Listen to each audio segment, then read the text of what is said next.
అయ్యా సౌకర్యే సర్పంచ్ గారు నీ కాలు మొక్తానప్ప. నా పెళ్ళంకి నాకు విడాకులు ఇప్పించా. ఏమైందిలే రంగా? ఏం పిచ్చి పట్టింది? ఏమే బంగారం లాంటి పిల్లాన్ని విడాకులు ఇస్తా అంటావు? ఏమైంది? ఏమన్నా ప్రాబ్లం ఉంటే సర్దుకోవాలప్ప. అట్లా విడాకులు తీసుకున్నా రాదు. చెప్పు, ఏంది నీ ప్రాబ్లము? ఎందుకు విడాకులు అడుగుతుండవు? ఎందుకంటే ఏం చెప్పుదు? నేను నా పిల్లం పిల్లల సాకనికే పైసలు సంపాదించనికే బయటికి పోయినప్పుడు ఇది వేరేళ్ళతో అక్రమ సంబంధం పెట్టుకునిందే నాకు గుర్తయిందే. అందుకే నేను నా పిల్లాన్ని విడిచిపెడదాం అనుకుంటున్నాను. నాకు విడాకులు ఇప్పించండి, నీ కాలు మోగుతాను.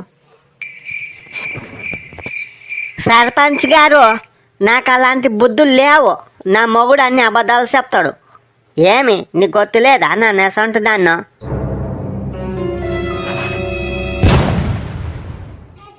అబ్బా అబ్బా అబ్బా, ఏ మొగలు పడుతుండవే, ఒకల మారివే. మహానటి సావిత్రిలాగా ఎంత ముద్దుగా చెప్తుండవు. నీ మూతి పని రాలగొడతాను ఏమనుకుంటివా? నాకు అవన్నీ గుర్తులేదు. నా కొడుకుని నాకు ఇచ్చాయి, నేను వెళ్ళిపోతాను. ఏమనుకుంటివా? చూడప్ప సౌకర్యే సర్పంచ్, నాకైతే నా పిల్లం వద్దు. నాకు విడాకులు కావాలి, అంతే అంతే. నా కొడుకుని నేను తీసుకొని పోతాను. నా నుండకని తినొద్దా. నేను సంసారం చెయ్యకనంటే చెయ్యకను. ఏమి గాడిది కొడక, ఏమి కొడుతుండవు? ఎక్కువ మాట్లాడుతుండవు. వాడిని తీసుకొని ఎక్కడ పోతావు? వాడేం నీకు పుట్టింది అనుకుంటివా? నీకేం పుట్టలేడాడో, అర్థమైందా? కొడుకుని తీసుకొని పోతాడంట. కొడుకుని నీ కొడుకు అనుకుంటివా? వాడు నీ కొడుకు కాదు, వాడు నీకు పుట్టినోడు కాదు. ఏమనుకుంటివో? పోతే నువ్వు ఒక్కని మూసుకొని. ఏం మాట్లాడుతుండవు నువ్వు? వాడు నా కొడుకు కాదంటావేమి? చెప్పుతోనే కొడతాను. ఏమనుకుంటున్నావు? బజార్ మాటలు మాట్లాడుతుండవు. చూసివా సర్పంచ్ ఎట్లా మాట్లాడుతుంది? చూసివాదా నువ్వే? నాదేమన్నా తప్పుంటే నీ చెప్పుతోనే కొట్టినాన్ని. గాడిద ముండా, వాడు నాకు పుట్టకపోతే ఎవడికి పుట్టింది చెప్పు. ఇప్పుడే చెప్పు. సర్పంచ్ ముంగల్నే చెప్పు. ఇప్పుడు చెప్తావా?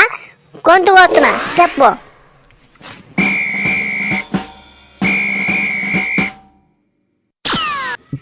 ఏమి భయపడిస్తుండవు? ఏమి నీ కథ? వాడు ఎవరికి పుట్టిందో చెప్తావా లేదా?